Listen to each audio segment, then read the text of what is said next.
Hello, I'm the Nostalgia Critic. I remember it so you don't have to. When people talk about the best Batman movie, what usually comes to mind? Ha! But seriously, Dark Knight, Batman 89, and yeah, usually just those two. But when it comes to the best representation of Batman as a whole, there's one that everybody always overlooks. The animated one. Now, I'm not talking about the animated series or the dozens of DVD releases. I'm talking about the hand-drawn theatrical release that didn't do well at the box office, but more and more people are discovering every year. That is Batman, Mask of the Phantasm. Released in 1993, Phantasm was trying to cash in on the rising success of Batman the Animated Series, taking place in the same universe. It had the same voice actors, writers, animation team, except on a cinematic level. It was a critical hit and, as mentioned before, is gaining a following as possibly the best Batman movie there is. But if that's the case, how come it's gotten so little attention? Not a ton of people talk about it, at least not on the level of the other Batman films, and there's not even a Blu-ray release of it. Yeah, that's right. The Schumacher films got a Blu-ray release, but the movie with what some consider the best Batman, best Joker, and best modern-day storytellers of the classic characters doesn't. Why is this swept under the rug while movies like Dark Knight were declared the best Batman flick even before it was released? Well, to better understand, let's take a short, spoiler-free look at the story. A mysterious villain known as the Phantasm is killing off what appears to be random gangsters. Yeah, killing. As in, this movie is PG when PG actually meant something. People believe it's Batman, as from a distance it seems to look like him, and thus it's up to our hero to find out who's behind these murders while also outrunning the police. On top of that, an old flame named Andrea comes back into his life, as it seems she was his first love after the loss of his parents. This gives some insight of his transformation into Batman, as he's tortured by the fact that for the first time he's actually happy and feels as human as he's ever felt since the murder of his parents.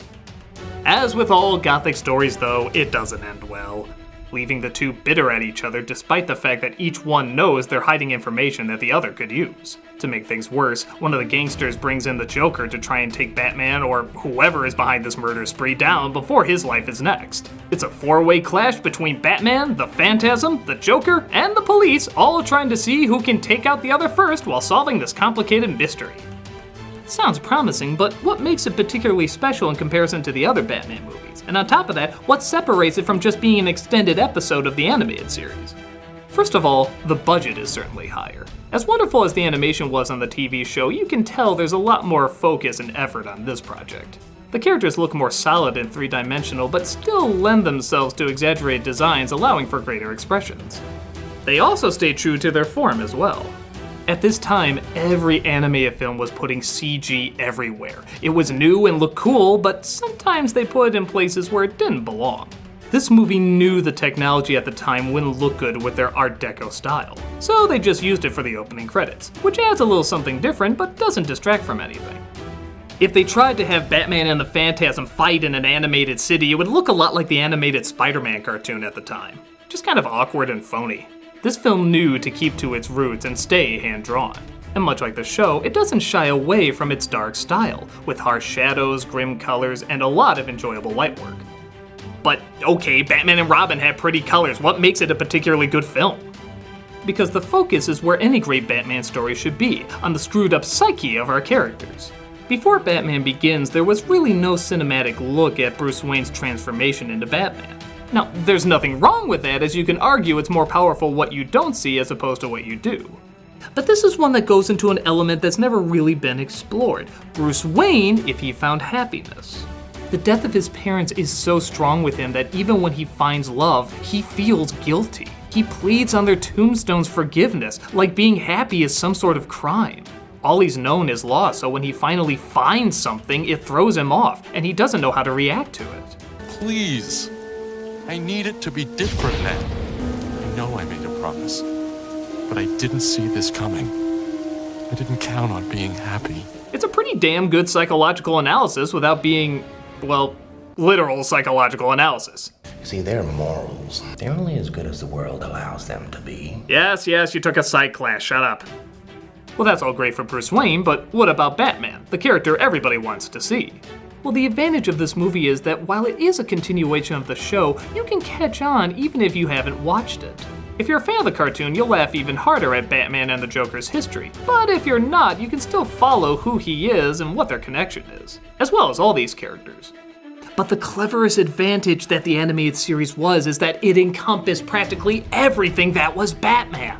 From the comics to the Burton movies to even a little bit of the Adam West show, it was a hodgepodge of everything the character has been in the past. Everybody could recognize something from a version of Batman they grew up with.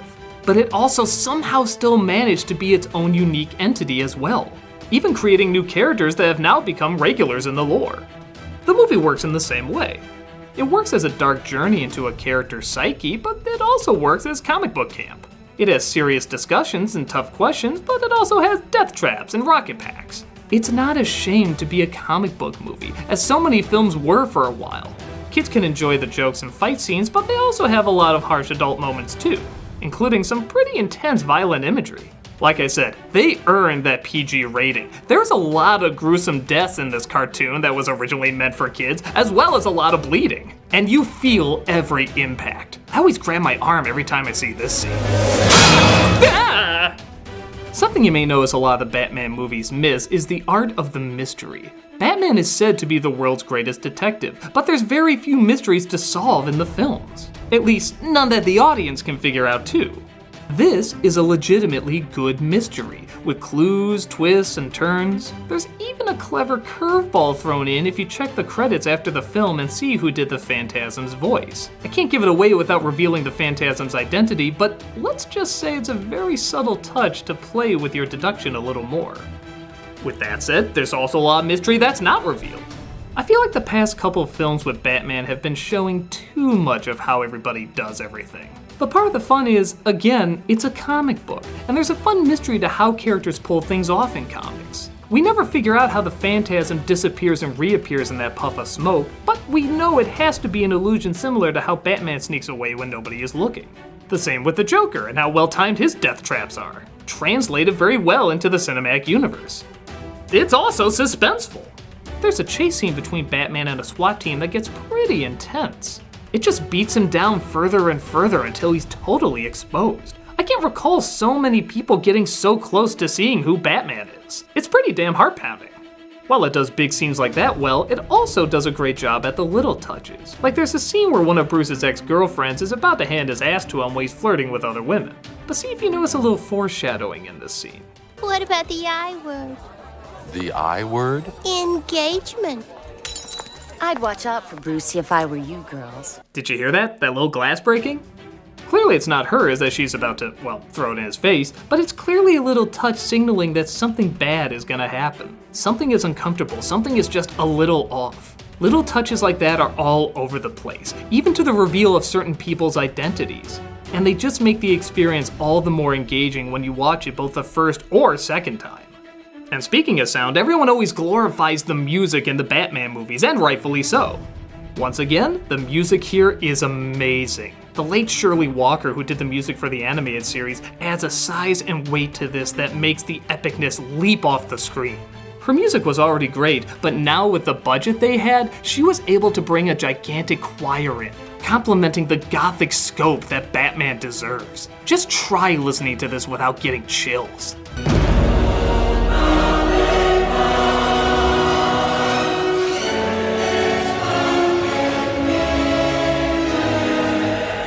It might even have the best moment of Batman first putting on his mask. You don't even see what he looks like, but the music guarantees you it's the coolest thing you can imagine.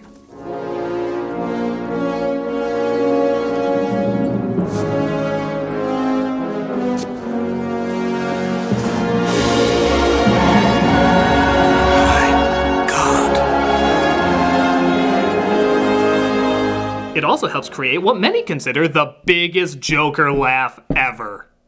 Again, without giving too much away, it's the climax of the movie, everybody is bloodied and beaten up, and they just find out the entire place is about to blow. Everyone thinks their number is up and there's no way out as explosions burst into the air, fire consumes the sky, anarchy and chaos is everywhere, a choir in Latin is screaming into the night, and the Joker lets out what could possibly be his last laugh. It's as epic as you could possibly get.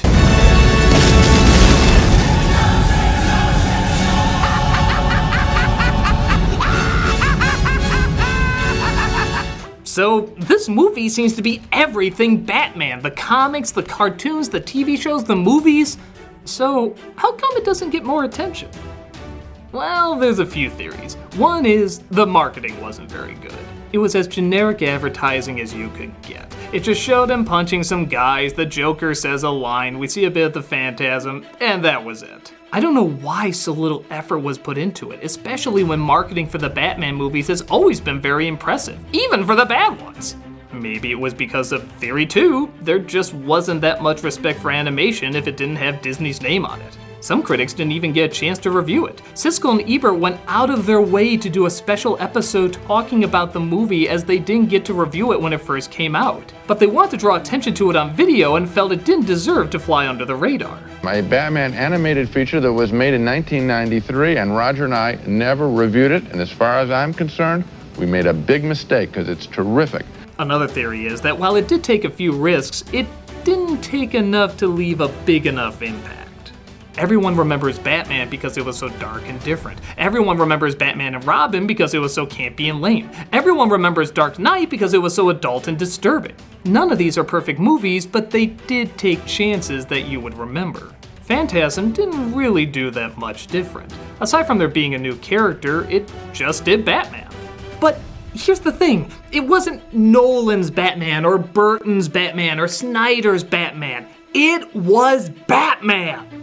Any part of this movie you can immediately identify as something familiar. Something you grew up with and something you're still drawn to even as an adult. And that's what makes Batman last for so long. This movie came out before Batman Forever came out. And die-hard fans were shocked to see how much more adult the version for kids was than the version that was supposed to be for adults. Thank God we'll never have that happen again. In a sense, I can understand the argument for not taking quote-unquote enough risks. I mean, don't get me wrong, people still die in this, and an animated film that was PG was not seen as profitable back then. But I too personally kinda like Batman and Dark Knight more for the huge leaps and bounds they took. It's just gonna speak to me a little more. But in terms of which movie understands who Batman is in all his reincarnations and all the various versions that have been out there all rolled into one, this really is it. It has great drama, it has great comedy, it has great acting, it has great writing, it has great artwork, and it's totally faithful to its source material while also introducing new elements. I'm always gonna have a soft spot for these two, but if you were to ask me which film represents Batman the best, it's clearly this one. It's deep and complex, but it's still gadgets and costumes. It's dark and grim, but it still has bright colors and visuals. It's silly enough for kids to have fun, but smart enough for adults to take seriously. In a long line of Batmans that always seem to go from one extreme to another, this seems like the perfect in-between. It's its own thing while also being a continuation of what we know and love. It works on pretty much every level. So, the next time somebody asks who's your favorite movie Batman, along with Keaton and Affleck, maybe throw in Conroy in there. Along with Nicholson and Ledger, maybe consider Hamill. Because this is not only a legitimate Batman film, it's the best one done. Instead of just shrugging it off as just the cartoon movie, maybe it should be considered as a better representation than some of the ones we're getting today. And if somebody tells you that movie is nothing more than kid stuff, just remember, Batman was seen as kid stuff too. But those who look deeper find something that'll last much longer into adulthood.